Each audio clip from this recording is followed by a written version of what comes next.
Tender प्रक्रियापासून ते काम करणे व बिल काढणे या सर्व प्रक्रियामध्ये भ्रष्टाचार झाल्याचे प्रथमदर्शी दिसून येत आहे। 20% काम झाले असेल तर त्या ठिकाणी 50%चे बिल काढण्यात आलेले आहेत।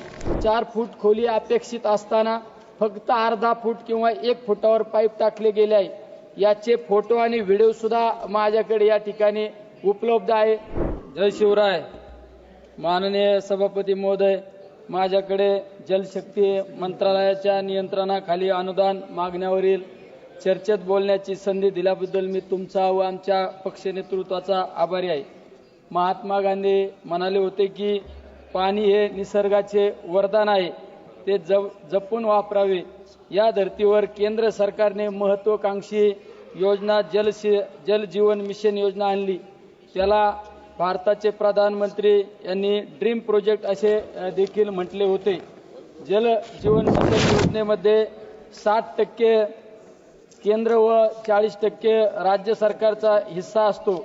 हर घर नल हर घर जल ही योजना प्रधानमंत्री यांची महत्त्वाची योजना आहे। या माध्यमातून प्रति व्यक्तीस 55 लिटर पाणी प्रतिदिनी देण्यात येणार असे उद्दिष्ट या योजनेत ठेवण्यात आले। माझ्या मतदारसंघामध्ये 830 योजना मंजूर असून त्यापैकी 927 गावांना या योजना लागू होत आहे।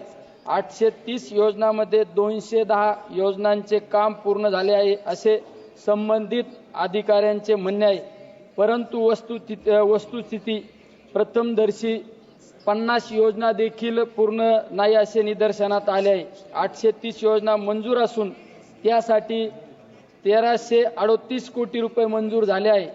तसेच महाराष्ट्र जीवन प्राधिकरण यांच्या माध्यमातून 112 योजनांसाठी एकूण 3200 कोटी रुपये असे दोघे मिळून जवळपास 4538 कोटी रुपये अहमदनगर जिल्ह्यासाठी मिळाले आहे। एवढी मोठी रक्कम फक्त माझ्या एकट्या मतदारसंघा योजनेमार्फत आली असून या योजनेमध्ये अनेक भ्रष्टाचाराच्या प्रकरणाच्या तक्रारी माझ्या समोर लोकप्रतिनिधी या नात्याने त्या भागातील सरपंच आणि ग्रामस्थांनी दिल्या आहे। यामध्ये प्रामुख्याच्या तक्रारी टेंडर प्रक्रियापासून ते काम करणे व बिल काढणे या सर्व प्रक्रियामध्ये भ्रष्टाचार झाल्याचे प्रथमदर्शी दिसून येत आहे। एखाद्या योजनेसाठी पात्र नसताना देखील अपात्र ठेकेदाराला काम देण्यात आले आहे। काम पूर्ण असताना देखील बिल काढले गेले आहे। उदाहरणार्थ 20% काम झाले असेल तर त्या ठिकाणी 50%चे बिल काढण्यात आलेले आहेत। याच बरोबरीने पाईपलाईन साठी कमीत कमी 3.5 ते 4 फूट खोली अपेक्षित असताना फक्त अर्धा फूट किंवा 1 फुटावर पाईप टाकले गेले आहे। याचे फोटो आणि व्हिडिओ सुद्धा माझ्याकडे या ठिकाणी उपलब्ध आहे। त्या बाबतीतली मी मंत्री महोदयांना एक पेन ड्राईव्ह आणि फोटोकॉपी सुद्धा दिलेली आहे।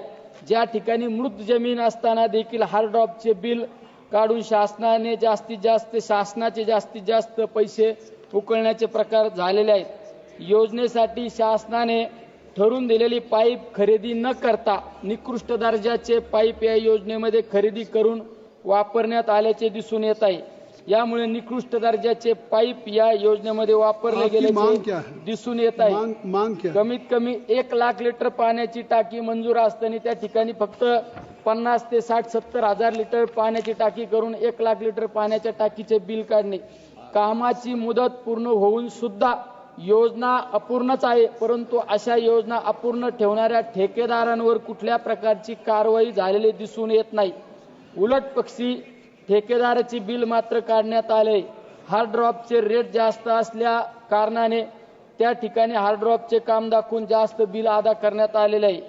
अशा अनेक योजना यामध्ये माझ्या मतदारसंघातील श्रीगोंदा तालुक्यातील आजनूज, नगर तालुक्यातील पारगाव, आमच्या पाथर्डी तालुक्यातील भगवानगड व 146 गावांची 190 कोटींची योजना, मिरी 30 गाव येथील 33 गावांची 155 कोटींची योजना, बोधेगाव व सातगावे, दानेवाडी, कोरेगाव तालुका कर्जत, मौजे माळंगी तालुका कर्जत, कोरडगाव तालुका पाथर्डी, आलनवाडी तालुका पाथर्डी, माळी बाबुळगाव अमरापूर 49 गावांची 128 कोटींची योजना, माथनी तालुका नगर, आढळगाव तालुका श्रीगोंदा, नारायणडोह, मौजे तांबेरे, दरडगाव थडी राहुरी, कोलार, निघोज अशा अनेक योजना, कानूर पठार आणि निघोज अशा अनेक योजनांमध्ये त्या ठिकाणी अपार झाल्याचा दिसून येत आहे।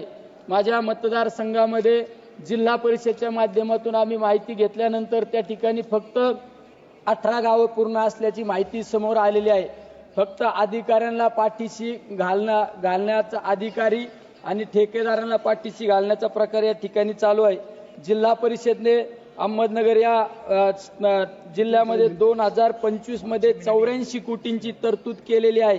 या सर्व जलजीवनच्या योजना जर पूर्ण झाल्या असतील तर अतिरिक्त तरतुदीची गरज काय? माझ्या अहिल्यानगर मतदारसंघामध्ये आदिवासी भाग असून त्या आदिवासी भागामध्ये सुद्धा योजना त्या ठिकाणी झालेल्या दिसत नाही। दलितांच्या दलित वस्तीमध्ये सुद्धा योजना झालेल्या नाही।